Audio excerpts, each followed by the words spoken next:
Welcome. Last episode thing happened. Ting ting ting ting ting. Also tensions overflowing and yada yada, wars. And this episode will actually see a pretty relatively peaceful time. This is somewhere around either the Pax Romana or something near the second Pax Romana. So basically, this is the calm before the storm episode. Probably, maybe there will be some differences, but let's continue with colonization. Chinese troops move into northern Vietnam, allowing them to centrally expand control. And the Chinese Empire, which is the dominant power in East Asia by this point, due to its sheer size, and population, and especially with their victory against the Koreans.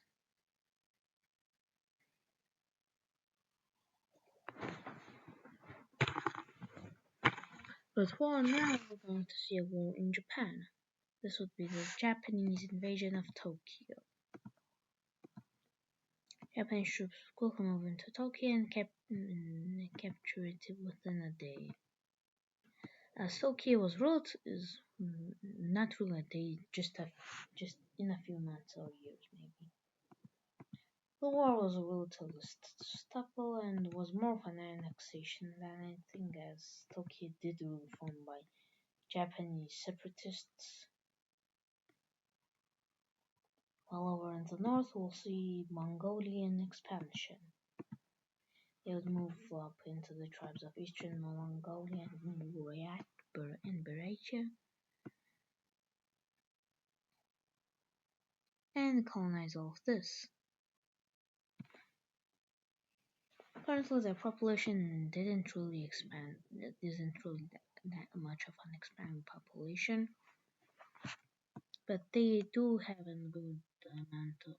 But they do know where they belong, and the country's true. While Estonia, which is basically a successor state to the Baltic Confederation, would move its policy instead of Baltic trade, Russian expansion, which provided many resources such as furs, plus they controlled a large chunk of amber mines. So Estonia was still relatively profitable, but the Baltic Wars and the Scandinavian Wars and the wars that had happened in the last episode caused the mentality of the population in these areas to switch from basically trade lovers and crypto dudes to not through crypto dudes. I mean, the personalities of crypto dudes make money, make money, make money. Carthaginian style of thinking. Greedy people, okay, into more of a militarist and relatively more rational, as they have a better military than the Baltic Empire did. Same as the new formed state of Poland, which quickly began expanding its population and moved into an ambitious idea of Greater Poland. That's really, the Greater Poland was just taking a bunch of land of Ukraine, and the Baltic sympathizers just wanted to take Baltic territories from Germany. So it was probably better that the Poles were this weak, or else Europe would be in turmoil. But that doesn't mean that all of Europe would be in a state of peace. As how can I say this? The Eastern England invades Mercia, captures it. Okay, the Midlands. This is the Midlands, not Mercia. Mercia is somewhere in the middle, I think. And they do most brutalish thing. They sack the capital. They almost destroy the capital. And this gives them a facade of terror. But by the way, the reason this happened is because of some tribes, mainly in the north, deciding to move in. I mean, While the Baltic Confederation was relatively civilized, this doesn't mean that the natives, I mean, and by natives I mean like people who settled there first, that they moved in, conquered this England, and they basically are starting to populate this area and replacing the local population. They want England for themselves, not not to share it.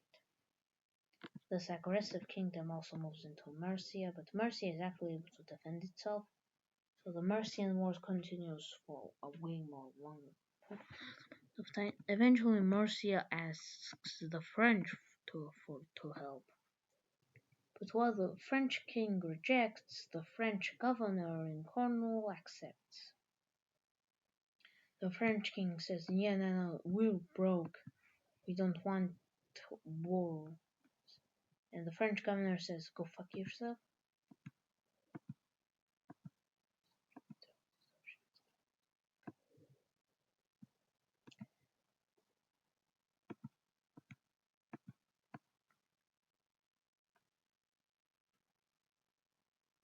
And as you can see,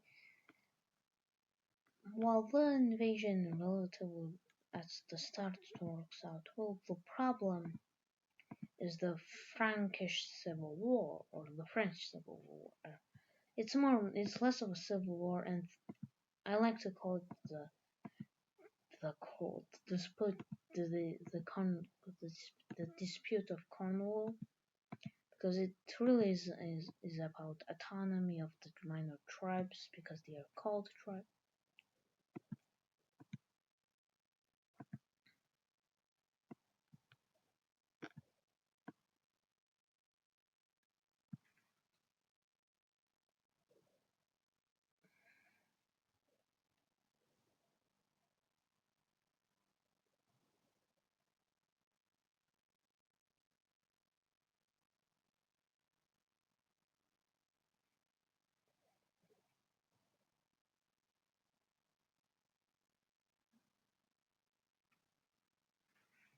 Uh, so there are a bunch of so the Cornwall the disagreement among the Cornwall disagreement is turns into a small bloody revolt where the governor of Cornwall is telling the French like, please stop this invasion, we're helping you expand the sphere of influence. And eventually the French just realized that to give the Cornwall more autonomy so that they can pay taxes, yada yada yada. And the Cornwall was actually able to achieve victory, but at what cost? They lose their ally, Mercia. So I mean, they don't get so British reconquest is still off the table, and it's not that likely to happen. But but but a large zone of influence is definitely going to happen, and that area becomes some kind of autonomous region. For now, I'm going to make the autonomous region and less deep shade of the original color. Okay, and maybe not 95, 80. Yeah, 80 might be enough. So this is not actually occupied layer. This is like autonomous layer. These are kind of assholes, but not really. So Cornwall is stuck in a massive problem, and the Cornwall actually causes a lot of instability for the power of the local tribes. I mean, France was actually founded as a tribal confederation back in the earlier episodes. I think it was as early as episode 13, 15, yada yada yada. So the tribes basically work like this. You have the Germanic tribe, which is this, which controls this. The Lusatia tribe, the Belgian tribe, which controls these two cities. The Newcomers tribe, the central government, and the two Britain tribes. And the Cornwall was actually Britain and the states that formed out of it were actually all different tribes. These were different tribes actually, and so the and tribes kind of work like provinces. And originally, this area was also, but like to the conflict, but that wasn't just the, but that wasn't actually about the Gofi borders. As Cornwall was actually split into two, but united due to cultural integration. Like there were some ideas of destroying the tribe system, but now many tribal rule and many tribes, mainly those that don't rule like the French, demand for their independence. This includes the Germanic tribe.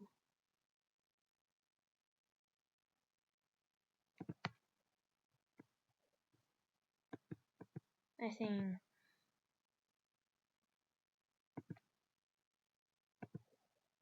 the Germanic tribe quickly breaks off into an autonomous area demanding the same rights as Brittany, but Britain's rights were only, whereas the government was actually pretty loyal to the kingdom.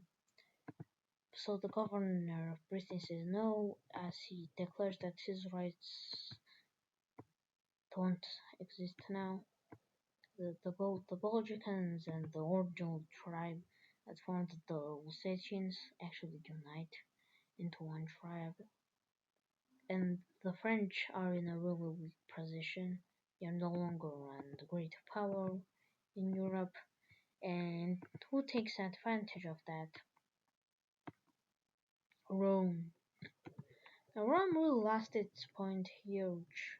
It's kinda hilarious due to how much people moved into Gaul and basically becoming another Italy, even a richer one. So they use this money, population, resources basically to move in and really just capture a large chunk of France. And and by the way, the French disagreement is actually an will cause the feudal like will cause feudalism to become more and more prevalent, as the French disagreement created weakness. But how did feudalism arise? Firstly, Britain it already rose. But the Brits are in their feudal era, same with the Baltics,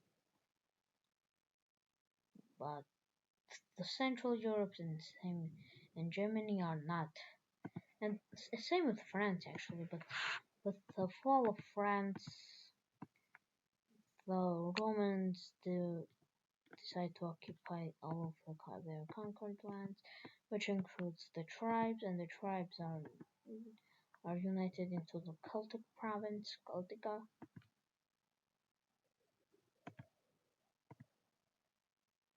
And now, now of course,